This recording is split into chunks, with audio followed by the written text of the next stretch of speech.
কেমন আছো? আছো?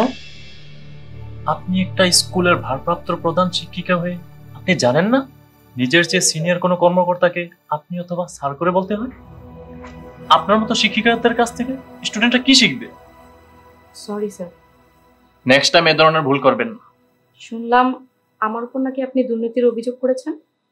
অবশ্যই, আপনি তো আপনার বাবার মতোই হয়েছেন, রক্তে রক্তে চিনি।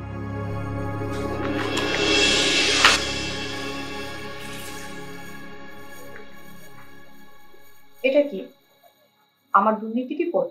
না, আপনার বাবা। এটা আমাকে দেখাচ্ছেন কেন? তাড়াতাড়ি বিয়ে শাদী করে ফেলুন মিস জিনাত, খুব শীঘ্রই আপনার বাবা জেলে যাচ্ছে। ও মাই গড, কে বাঁচাবে আপনাকে? আপনার বাবা তো থাকবে জেলে, অন্ধকার জেলে। আপনি কিন্তু পার্সোনাল অ্যাটাক করছেন। হ্যাঁ পার্সোনাল, একদম পার্সোনাল। আমাকে যে অপমান হয়ে গ্রাম ছাড়তে হয়েছে, যে অপমানে আমার মা ভিক্ষা করে আমাকে পড়াশোনা করিয়েছে, সে অপমানে তো পার্সোনাল। আমি সরি। সরি? কিসের সরি? আপনি জানেন আমার মা মৃত্যুর আগে নিজের স্বামীর কবরটা দেখতে চেয়েছিল। কি হয়েছে মা তোমার? ও আল্লাহ, বাজান রে, বাজান আমার মনে হয় সময় শেষ হয়েছে বাজান, আমি আর বাঁচব না। তুমি এসব কি কইতেছো?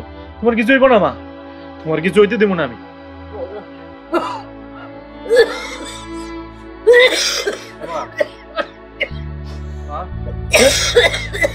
ও বাজান রে, আমার একটা শেষ ইচ্ছা আছে বাজান, আমার আশাটা তুই পূরণ করবি। আমার মরার আগে গ্রামে যায় তোর ভাইয়ের কবরটা একটু দেখে আনবি বাজান। ওইখানে তোমার কেমনে লয়ে যাবো মা? ওই গ্রামে তো ওকে যাবা নিষেধ, ওই গ্রামে গেলে আমাকে মারবো মা। বাজান আমি তোর লেগে দোয়া করি বাজান, তুই মানুষের মতো মানুষ অনেক বড় হোক, বড় হইয়া ওই চেয়ারম্যানের উপরে প্রতিশোধ নিবি বাজান, আমার কথা দে বাজান। তুমি ওইগুলো চিন্তা করো না, তুমি ওইগুলো কোনো চিন্তা করো না মা, তোমার কিছুই হইব না মা। তোমার ফলায় তোমার মূর্তি দিতে পারে না মা, তোমার কিছু হইব না মা। আমি থাকতে তোমার কি হইব মা? আমি আছি না, তোমার কিছু হইব না, তোমার কিছু হইব না মা, তোমার কিছু হইব না। আমার তো বড় ডাক্তারের কাছে তোমার নেওয়ার দরকার মা, আমার কাছে তো কোনো টাকা নাই মা, কোনো টাকা নাই।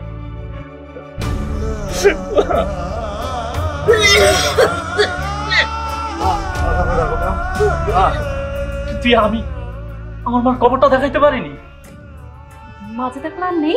খবরদার মিস জিনাত, আপনার ওই নোংরা মুখে আমার মায়ের নাম আপনি নিবেন না, কারণ আমার মা আপনার মতো মিথ্যাবাদী আর প্রতারক ছিল না। আপনার উপর অন্যায়ের প্রতিশোধ আপনি এইভাবে আমার আর আমার বাবার উপর দিয়ে নেবেন? অবশ্যই, অবশ্যই নেব। কেন নেব না মিস জিনাত? আপনি কিন্তু আমাকে ফাঁসাতে এইসব মিথ্যা ডকুমেন্ট বানিয়েছেন। সবাইকে নিজের মতো এরকম মিথ্যাবাদী ভাবেন কেন মিস জিনাত? সেদিন যেমন আমাকে দর্শক সাজে গ্রাম থেকে তাড়া করেছিলেন, আমি তেমনটা করবো না আপনার সাথে, কারণ আমার মা আমাকে মিথ্যাবাদী হতে শিখায়নি। দেখেন, আমার উপর দুর্নীতির অভিযোগ করলে আমার আত্মহত্যা ছাড়া কোনো উপায় থাকবে না। আপনি আর আপনার বাবার মতো মানুষ এই দুনিয়ায় না থাকলে কিছুই আসে যায় না। আপনি এখন আসুন, আমার লাঞ্চের সময় হয়ে গেছে।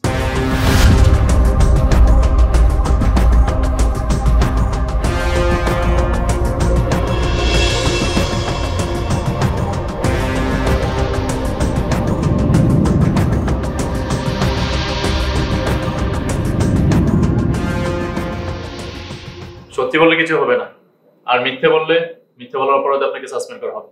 স্যার, স্যার আদর করবেন না, ওঠেন।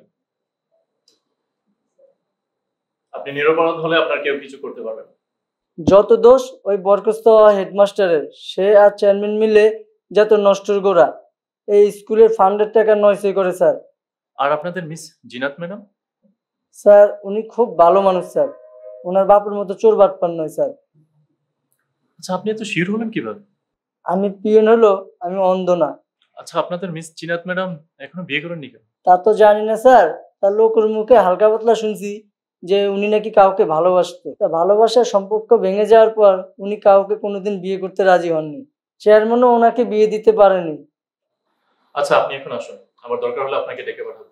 আসসালামু আলাইকুম স্যার। স্যার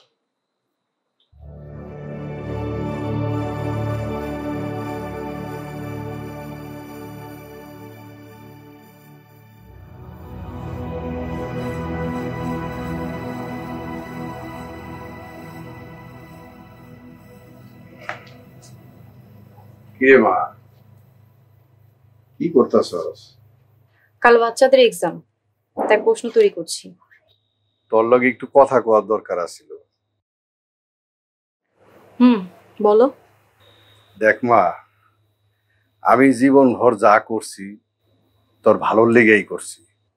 আমি কি তোমার কাছে কখনো এত কিছু চেয়েছি যার জন্য বাধ্য হয়ে তোমাকে অন্যায় কাজ করতে হবে? আমার ভুল হয়ে গেছে মা, তুই আমারে বাঁচা। আমি তোমাকে কিভাবে বাঁচাবো? মতিন তো তোরে ভালোবাসে, তুই যদি অনুরোধ করস মতিন আমার বিরুদ্ধে আনা তদন্ত রিপোর্টটা আমার পক্ষেই লেখা দিতে পারবো। আমি কোনো অনুরোধ করতে পারবো না বাবা। তুই কি চাস তোর বাপ এই বয়সে বাকিটা জীবন জেলে কাটাক? সবাইকেই তার পাপের শাস্তি পেতে হয়, তুমিও পাবে। আমি যেমন পাপ না করেই শাস্তি পাচ্ছি, পাপ কখনো পাপকেও ছাড় দেয় না বাবা। আমার ভুল হয়ে গেছে মা, তুই একটু মতিনের কাছে যা। আমি কথা দিতেছি আমি আর অন্যায় কিছু করুম না, আমি ভালো হয়ে যাবো। আমি কিছু করতে পারবো না। আমি তোমার কথা একবারই অন্যায় কাজ করেছি, আমি আর কোনো অন্যায় কাজ করতে পারবো না। মারে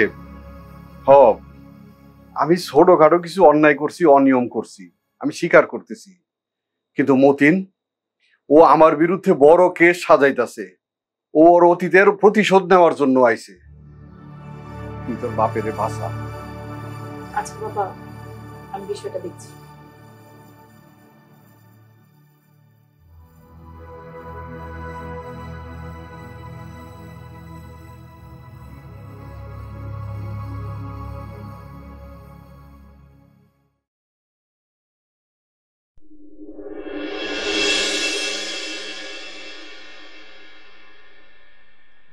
শেষমেশ আমার বাংলোতেও চলে আসছেন মিস জিনাত, আমি জানি আপনি আমার নাম জানেন। একজন বিসিএস ক্যাডার এতটা মেধাহীন না যে একটা সামান্য নাম ভুলে যাবে। মানুষ কি অদ্ভুত, তাই না মিস জিনা? আপনার নাম এবং আপনার স্মৃতি আমি 1000 বার বলতে চেয়েছি, কিন্তু সেদিনে সে দুঃসহ স্মৃতি আমাকে বলতে দেয় না। আপনি কি আজও আমাকে মাফ করতে পারেন নাই? মাফ তো ভুলের জন্য হয়, পাপের জন্য না। আপনার মাফ নেই। আমার ভুলের শাস্তি তাহলে আমার বাবাকে কেন দিচ্ছেন? কারণ আমার শত্রুর বন্ধুরাও আমার শত্রু। আমার বাবাকে মাফ করে দেন। আপনি আর আপনার বাবা দুজনেই আমার শত্রু, মাফ করার প্রশ্নই আসে না। তাহলে আপনি প্রতিশোধ নেবেনই? শরীরে প্রাণ থাকা পর্যন্ত। শুনুন মিস জিনা, একটা উপায় অবশ্যই আছে। কি? অপবাদটা সত্যি করে বলুন। ঠিক বুঝলাম না। আপনি তো বলেছিলেন গ্রামবাসীর সামনে আমি আপনাকে পেছন থেকে জড়িয়ে ধরে টেনে জঙ্গলে নিয়ে গেছিলাম, কিন্তু এখানে তো জঙ্গল নেই, বাট আমার বেডরুম আছে।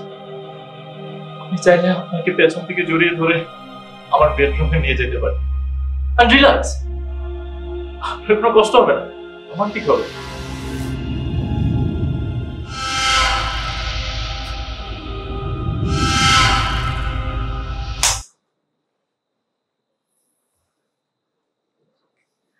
আমি ভেবেছিলাম আপনি পরিবর্তন হয়ে গেছেন, কিন্তু এতটা পরিবর্তন হয়েছেন বুঝতে পারি নাই। আপনি সে আগের মতিন আর নেই, আপনি এখন অমানুষ আর জানোয়ার হয়ে গেছেন। আপনাকে লস্ট, গেট লস্ট।